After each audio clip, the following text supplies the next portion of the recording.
Ernesto Guevara de la Serna, commonly known as Che Guevara, El Che, or just Che, was an Argentine-born Marxist revolutionary, political figure, and leader of Cuban and internationalist guerrillas. But that is not how I know of Che. The Che I know only from pictures, a rather handsome South American man who was a monster. Today, few people discuss the monstrous activities of Che Guevara, and I would like to share with you what some of the things were that people ignore when they praise Che.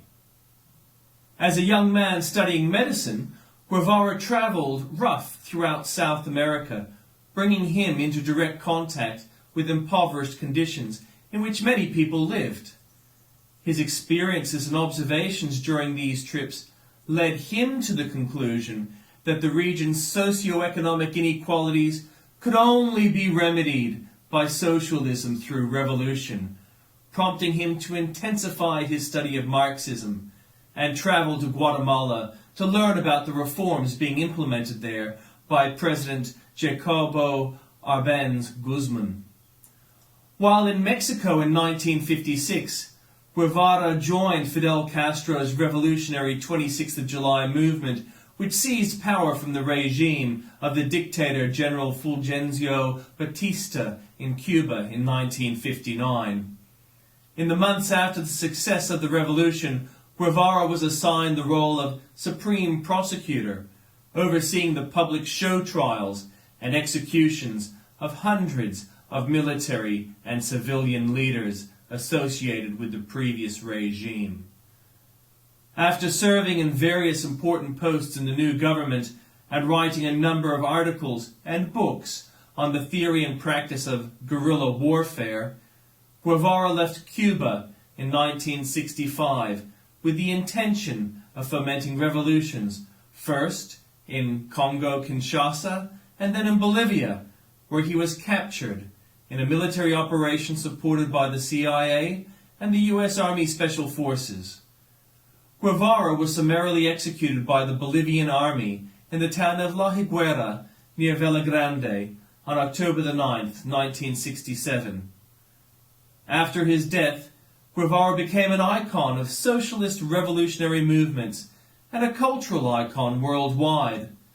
An Alberto Korda photo of him has received wide distribution and modification, appearing on T-shirts, protest banners, and in many other formats. The Maryland Institute of College of Art called this picture the most famous photograph in the world and a symbol of the 20th century. Ernesto Guevara de la Serna was born in Rosario, Argentina, the eldest of 5 children in a family of Spanish and Irish descent. Both his father and mother were of Basque ancestry. One of Guevara's forebears, Patrick Lynch, was born in Galway, Ireland in 1715.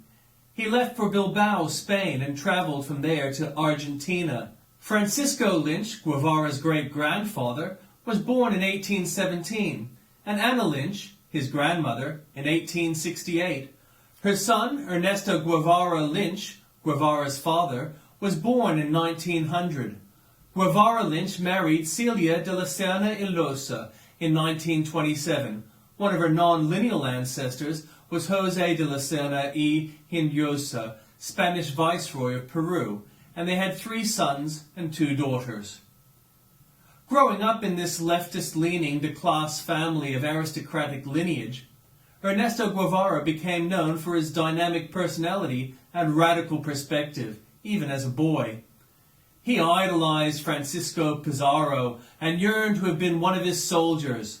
Though suffering from the crippling bouts of asthma that were to afflict him throughout his life, he excelled as an athlete. He was an avid rugby union player despite his handicap, and earned himself the nickname Fuser, a contraction of El Furibundo, the Raging, and his mother's surname, Serna, for his aggressive style of play.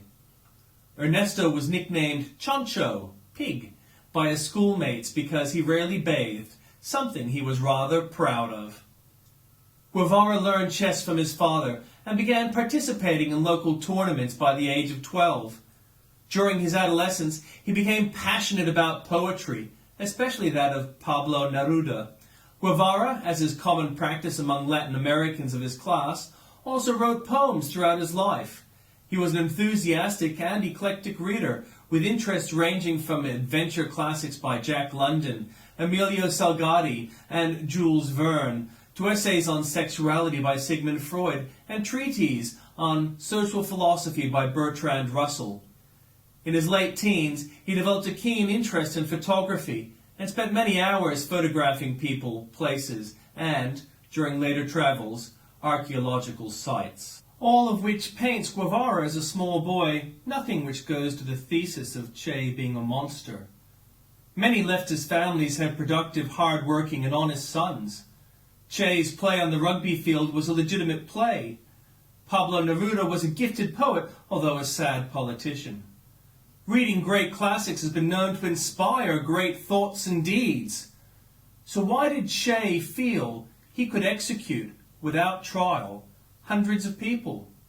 Why did Che feel the world would be better off with millions left in life-crippling poverty, calling for revolution for salvation and using death as a political game?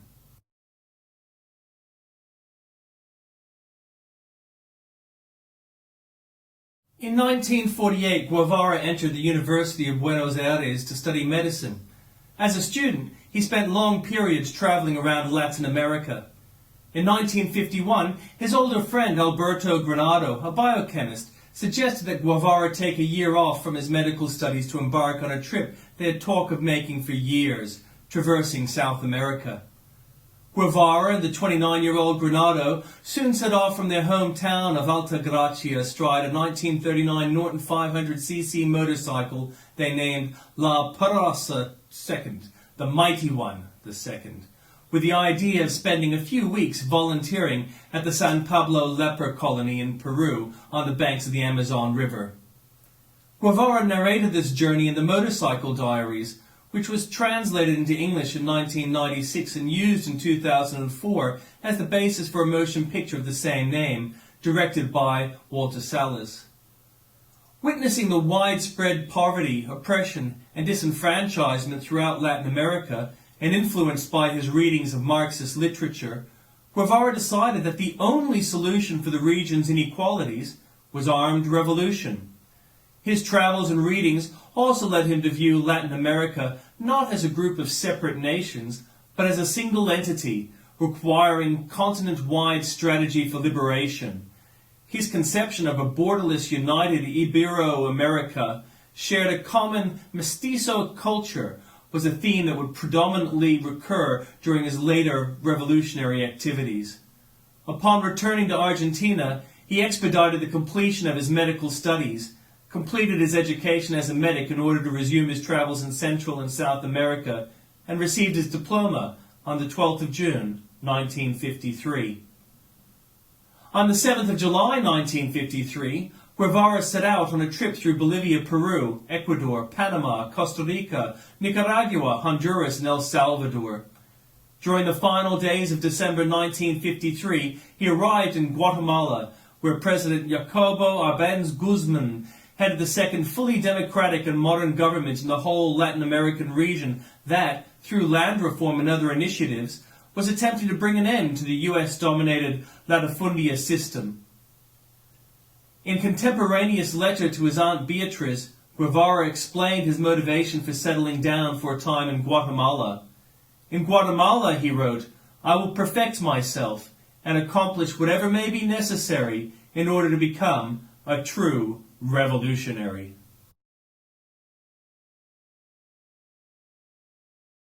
Shortly after reaching Guatemala City, Guevara acted upon the suggestion of a mutual friend that he seek out Hilda Gadea Costa, a Peruvian economist who was living and working there.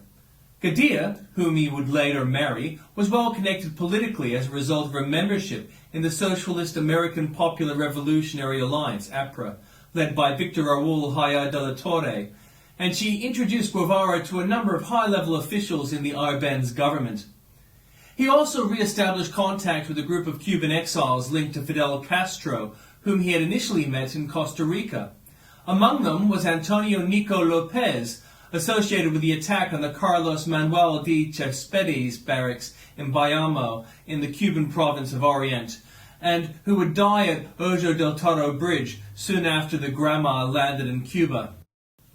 Guevara joined these Monchadistas in the sale of religious objects related to the Black Christ of Esquipalas, and he also assisted two Venezuelan malaria specialists at a local hospital.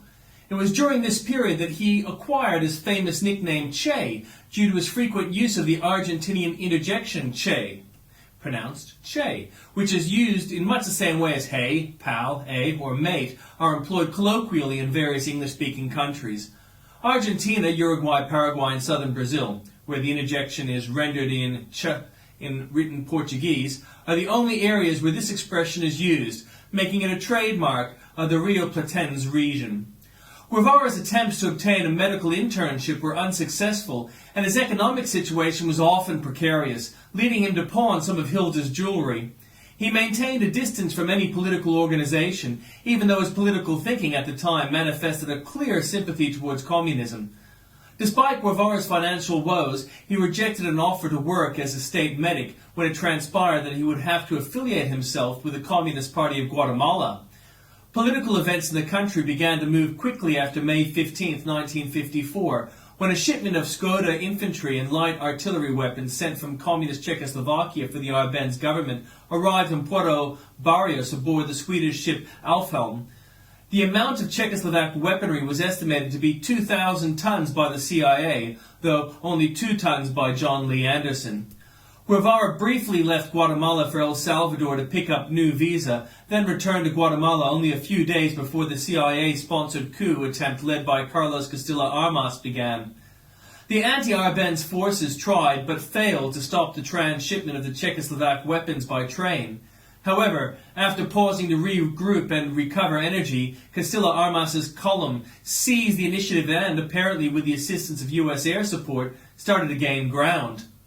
Guevara was eager to fight on behalf of Arbenz and join an armed militia organized by the communist youth for that purpose, but frustrated with the group's inaction, he soon returned to medical duties.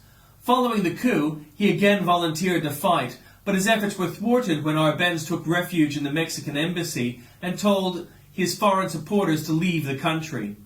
After Gadea was arrested, Guevara sought protection outside the Argentine consulate, where he remained until he received a safe conduct pass some weeks later. At that point, he turned down a free seat on a flight back to Argentina that was offered to him by the embassy, preferring instead to make his way to Mexico. The overthrow of the Arbenz regime by a coup d'etat backed by the Central Intelligence Agency cemented Guevara's view of the United States as an imperialist power that would implacably oppose and attempt to destroy any government that sought to redress the socio-economic inequality endemic to Latin America and other developing countries. This strengthened his conviction that socialism achieved through armed struggle and defended by an armed populace was the only way to rectify such conditions. Guevara arrived in Mexico City in early September 1954 and shortly thereafter renewed his friendship with Nico Lopez and other Cuban exiles whom he had known in Guatemala. In June 1955, Lopez introduced him to Raul Castro. Several weeks later, Fidel Castro arrived in Mexico City after having been amnestied from prison in Cuba, and on the evening of 8th of July 1955, Raul introduced Guevara to the older Castro brother. During a fervent overnight conversation, Guevara became convinced that Fidel was the inspirational revolutionary leader for whom he had been searching, and he immediately joined the 26th of July movement that intended to overthrow the dictatorship of Fulgencio Batista. Although it was planned that he would be the group's medic, Guevara participated in the military training alongside other members of the 26th of July movement, and at the end of the course was singled out by their instructor, Colonel Alberto Bello, as his most outstanding student. Meanwhile, Hilda Gadea had arrived from Guatemala, and she and Guevara resumed their relationship. In the summer of 1955, she informed him that she was pregnant, and he immediately suggested that they marry. The wedding took place on August the 18th, 1955, and their daughter, whom they named Hilda Beatriz, was born on February the 15th, 1956. When the cabin cruiser Granma set out from Tuzpan, Veracruz, from Cuba on November the 25th, 1956, Guevara was one of only 4 non-Cubans aboard. Attacked by Batista's military soon after landing, about half of the expeditionaries were killed or executed upon capture. Guevara wrote that it was during this confrontation they had laid down his knapsack containing medical supplies in order to pick up a box of ammunition dropped by a fleeing comrade, a moment which he later recalled as marking his transition from physician to combatant. Only 15 to 20 rebels survived as a battered fighting force. They regrouped and fled into the mountains of Sierra Maestra to wage guerrilla warfare against the Batista regime. Guevara became a leader among the rebels, a commandant, English translation, major, respected by his comrades in arms for his courage and military prowess. He gained a reputation for bravery and military prowess second only to Fidel Castro himself. During the guerrilla campaign, Guevara was also feared for his ruthlessness and was responsible for the execution of a number of men accused of being informers, deserters, or spies. In March 1958, Guevara was tasked with directing a training camp for new volunteers high up in the Sierra Maestra at Minas del Frio, one of the number of military schools set up by the 26th of July movement. Although wishing to push the battlefront forward and frustrated by his more stationary role, Guevara spent the period developing contacts with sympathetic locals. He also conducted a brief relationship with 18-year-old Zola Rodriguez, the daughter of a local Guajiro. As the war extended throughout eastern Cuba, Guevara and a new column of fighters were dispatched west for the final push towards Havana. In the final days of December 1958, he directed a suicide squad which undertook the most dangerous tasks in the rebel army, in the attack on Santa Clara that turned out to be one of the decisive events of the revolution. Although the series of ambushes, first during La Ofensiva in the heights of the Sierra Maestra, then at Giza, and the whole Coto Plains campaign that followed, probably had more military significance. Batista, upon learning that his generals, especially General Cantillo, who had visited Castro at the inactive sugar mill, Central Orient, were negotiating a separate peace with the rebel leader, fled to the Dominican Republic on January the 1st, 1959. On February the 7th, 1959, the government proclaimed Guevara a Cuban citizen by birth in recognition of his role in the triumph of the revolutionary forces. Shortly thereafter, he initiated divorce proceedings to put a formal end to his marriage with Gadea, from whom he had been separated since leaving Mexico on the Granma. On June the 2nd, 1959, he married Alida March, a Cuban-born member of the 26th of July movement with whom he had been living since late 1958. He was appointed commander of La Cabana Fortress Prison, and during his 5-month tenure in that post, January the 2nd through the June the 12th, 1959, he oversaw the trial and execution of many people, among whom were former Batista regime officials and members of the Bureau for the Repression of Communist Activities, a unit of the secret police known by its Spanish acronym BRAC.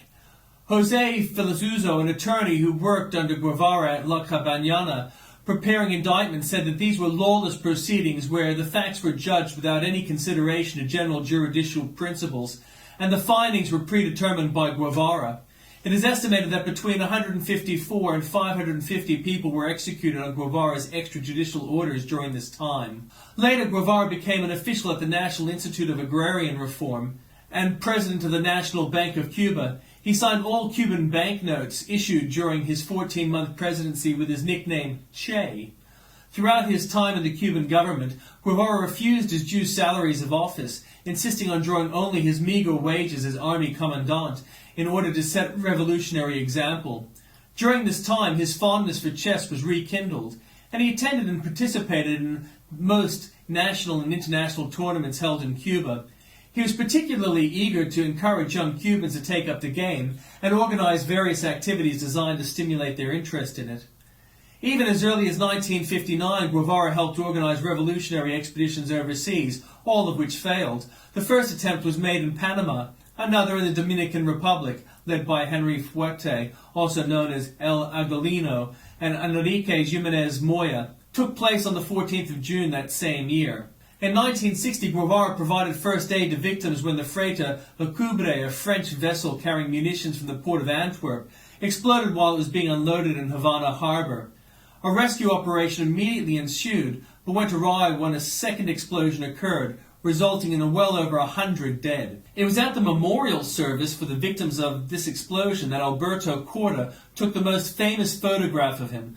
Guevara later served as Minister of Industries, in which he helped formulate Cuban socialism and became one of the country's most prominent figures. In his book, Guerrilla Warfare, he advocated replicating the Cuban model of revolution initiated by a small group, FOCO, of guerrillas without the need for broad organizations to precede armed insurrection. His essay, El Socialismo y el Hombre en Cuba, Man and Socialism in Cuba, 1965, advocates the need to shape a new man, hombre nuevo, in conjunction with a socialist state. Some saw Guevara as a simultaneously glamorous and austere model of that new man.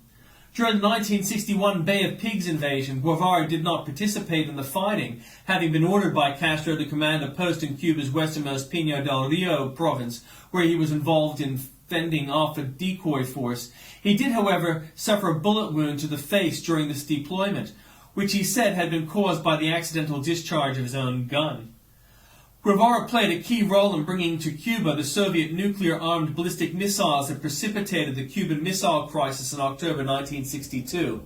During an interview with the British newspaper Daily Worker some weeks later, he stated that if the missiles had been under Cuban control, they'd have been fired against major U.S. cities.